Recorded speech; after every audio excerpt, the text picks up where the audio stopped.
নমস্কার দোস্ত বন্ধুরা, কেমন আছেন? আশা করছি ভালো আছেন। একটা বিষয় আপনারা দেখছেন টিভিতে বা মোবাইলের পর্দায়, যে এই তৃণমূল দলটা যদি না হারতো তাহলে কেউ কিছুই জানতে পারতো না। যে দলটা শুধুই একটা চোরের দল, লুটের দল, মানুষের উপর অত্যাচার, যেখানে পেরেছে সেখানে চুরি করেছে। আপনারা দেখছেন কালকে একটা পাট ক্ষেত থেকে, জমি যেখানে চাষ হয়েছে, পাট ক্ষেত হয়েছে, তার নিচে কয়েক কোটি টাকা লুকিয়ে রেখেছে। নেতাগুলো আজ কোটিপতি সবাই, অবাক কাণ্ড। আমাদের প্রাক্তন মুখ্যমন্ত্রী মমতা বন্দ্যোপাধ্যায় বলতেন যে গরিব দল, আমাদের প্রার্থীরা গরিব, আর 294টা কেন্দ্রে আমি প্রার্থী। তো বন্ধু, ভিডিওটা শুরু করার আগে সেই জয় জয় শ্রীরাম। তো যখন মমতা ব্যানার্জি বলতেন যে আমি 294টা কেন্দ্রের প্রার্থী, তাহলে আজকে উনি সেই 294টা কেন্দ্রের জেতা প্রার্থী হোক, হারা প্রার্থী হোক, তো তাদের উনি দায়িত্ব নিতে পারবেন না? সেই দায়ে, এই চুরির দায়ে মমতা ব্যানার্জি, অভিষেক ব্যানার্জির জেল হবে না? কিভাবে? আপনারা প্রতিটা জিনিস লক্ষ্য করছেন, দেখছেন, মনে হয় যে এই দলটার কোনো অস্তিত্ব নেই। কাল আপনারা দেখেছেন সৌরভ বিশ্বাস, অরূপ সব পদত্যাগ করছে, যারা মুখপাত্র। একসময় এই দলটার হয়ে ফাইট করতেন, বিরোধীদের মুখ বন্ধ করতেন, বলতে দিতেন না যে মমতা ব্যানার্জি এই করছে, ওই করছে, সেই করছে। আজ তাদের, আমাদের যে বর্তমান মুখ্যমন্ত্রী শুভেন্দু অধিকারীর প্রতিটা পদক্ষেপ ওনাদের ভালো লাগছে, প্রতিটা পদক্ষেপ ওনাদের ভালো লাগছে। যে প্রশাসনিক বৈঠকে যেখানকারই হোক, যে দলেরই হোক, তাদের উনি আমন্ত্রণ করছেন। তৃণমূলের 6জন মেম্বার এসেছিলেন, কাকুলি ঘোষ দস্তিদার এসেছিলেন। আজ পার্টির অন্দরে আপনারাও দেখছেন কল্যাণ ব্যানার্জি খুব বাজে লোক, সত্যিকারের খুব বাজে লোক। উনি যে বডি ল্যাঙ্গুয়েজে কথা বলেন, ভাবা যায় না উনি একজন কি করে উনি একজন শিক্ষিত লোক বলতে পারেন। তো সেটা ওনার ব্যক্তিগত ব্যাপার, কিন্তু নিজেদের দৃষ্টিভঙ্গিতে খারাপ লাগে।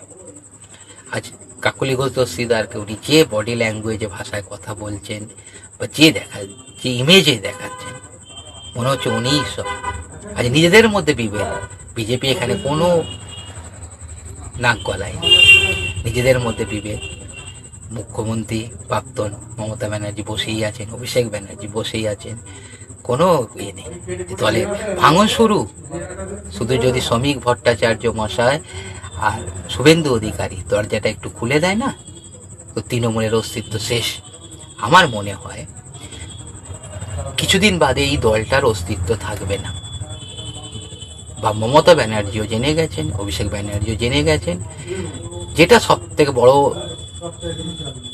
বিষয় হচ্ছে, আমার দৃষ্টিভঙ্গি বা আপনাদেরও দৃষ্টিভঙ্গি একই হবে, যে এই দলটা ভেঙে গিয়ে আবার কিছু কিছু লোককে নিয়ে একটা নতুন দল গঠন হবে। তার মানে এটা কি মানা যায় যে তৃণমূলের নির্মূল, তৃণমূল বলে আর কিছু থাকবে না? মমতা ব্যানার্জির কেরিয়ার তো শেষ করে দিয়েছে শুভেন্দু অধিকারী। উনি যেখানেই দাঁড়াবেন হারবেন, আর জিততে হবে না। এক সময় এই মমতা ব্যানার্জি বলতেন, আমি কলা গাছ দাঁড় করিয়ে দিলেও জিতে যাব। আপনি তো নিজেই হেরে যাচ্ছেন, আর কলা গাছেরও প্রয়োজন হবে না। মানুষ যে বোতামটায় টিপেছে আর আপনাকে সাইড করেছে। কিন্তু যে হারে মুখপাত্র, দলীয় সাংসদ, এমএলএরা সবাই হাঁ করে বসে আছে যে কবে আমি বিজেপির জায়গায় যাব, কিন্তু বিজেপি সেই দলীয়করণ করবে না, সেই গেট খুলবে না। এবং যদি এর কিছু হয়, এর বিরুদ্ধেও আমি প্রতিবাদ করব, আমার ভিডিও আপনাদের কাছে পৌঁছবো। কিন্তু সব থেকে এটা ভাববারও বিষয়, আজ ফেসবুক থেকে তৃণমূল চলছে। আজ মমতা ব্যানার্জির ক্ষমতা নেই, অভিষেক ব্যানার্জির ক্ষমতা নেই। আরও একটা বড় গুরুত্বপূর্ণ বিষয়, ওনার স্ত্রী বিদেশ চলে যাচ্ছেন, হাইকোর্ট আটকে দিয়েছে, যাওয়া যাবে না। দেশ ছেড়ে পালাবার ধান্দা করছেন, সেটাও আপনারা টিভির পর্দায় দেখছেন, মোবাইলের পর্দায় দেখছেন। মোবাইলের স্ক্রিনে দেখছেন, ভাবুন যে কি। আর সব মানে অবাক, এরা কি হারে লুটেছে। দলটা একটা লুটের দল, যেটা অবাক কাণ্ড। এবং আরো অবাক কাণ্ড যে প্রতিটা মানে স্তরে, একদম ও টপ থেকে নিচে পর্যন্ত, ওপর থেকে নিচে পর্যন্ত যে যেরাম পেরেছে কোটি কোটি টাকা লুটেছে। কোটি কোটি টাকা রাখার জায়গা নেই, পুকুরে ফেলে দিয়েছেন, মাটির নিচে গর্ত করে চাষ খেতে পুঁতে রেখেছেন। মানে পাপের ধন কোথায় যাবে, আর পাপ যে করেছেন সেই পাপ কোথায় ধোবেন। মমতা ব্যানার্জি, আপনি এর দায় নেবেন না? এর দায় আপনি মানতে পারবেন না? এ নেবেন না আপনি? আপনার জেল যাওয়া উচিত হবে না? আপনি নিজে বলুন তো। তো এটা কি আশা করা যায় একদিন না একদিন? দর্শক, আপনারাও কমেন্ট করে জানাবেন যে মমতা ব্যানার্জি, অভিষেক ব্যানার্জি কবে জেলে যাবে। তার জন্য আমরা প্রস্তুত, যাওয়া উচিত। কারণ আপনি সব জানতেন, জেনে শুনে অন্ধথিত রাষ্ট্র সেধেছেন।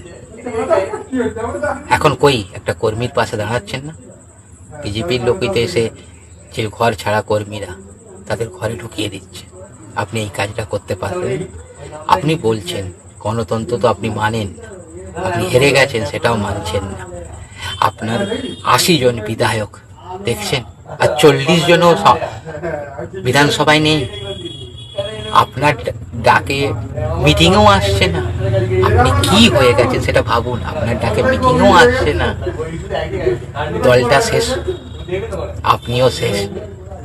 ভাইপোকে উঁচুতে তুলেছিলেন, আজ ভাইপোর অবস্থাও শেষ। কেউ থাকবে না। তবে একটা কথা আমি বলছি গর্বের সাথে, আপনার যদি ন্যূনতম এই দেশের জন্য কর্তব্য থাকে, আপনি নিজেকে জেলে ভরে দিন। আপনি নিজে দেখতে পাচ্ছেন কি হারে লুটেছে, আর আপনি সব জানতেন। আরজিকর কাণ্ডকে আপনি কি করলেন? মেয়ের বাবাকে টাকা দিচ্ছেন, লাশটুকু দেখতে দিচ্ছেন না। আপনার লোকে গিয়ে অনেক পুলিশ জড়িত আছে, ফাইল খুলবে, দাগ দেখবেন, তখন আপনি কোথায় যাবেন? এই যে আইপ্যাকের ফাইল চুরি করে নিয়ে এসেছে, একদিন না একদিন যে পাপ আপনার দ্বারা বা আপনার দ্বারা নয়ও হয়েছে, আপনার দল করেছে, তার দায়িত্ব আপনাকে নিতেই হবে। আপনি সর্বোচ্চ নেত্রী, আপনি যা করবেন সব, বাকি সব ল্যাম্পপোস্ট। এটা ঠিক নয়। যখন আপনি বলতেন 294টাই আপনি, আর যে লোক ধরা পড়ছে কি হারে জেলে যাচ্ছে দেখুন। অত্যাচারিত সব অত্যাচার করেছে, বা একটা মানুষের প্রতি অত্যাচারিত করে, জমি কেড়ে নিয়েছে, টাকা লুট করেছে, তাদের হয়ে আপনি সাপোর্ট করেছেন। খাদ্য চুরি হয়েছে, খাদ্যমন্ত্রীকে আপনি বলেছেন সবচেয়ে ভালো আমার। এই দলটা শেষ, দলের অস্তিত্ব শেষ।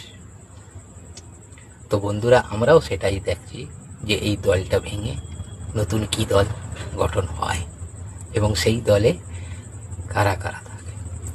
তো বন্ধুরা, ভিডিওটা শেষ করার আগে আপনাদের কাছে রিকোয়েস্ট, ভিডিওটা ওয়াচ করুন, দেখুন। আমার বক্তব্য যদি আপনাদের ভালো লাগে কমেন্ট করে অবশ্যই জানাবেন।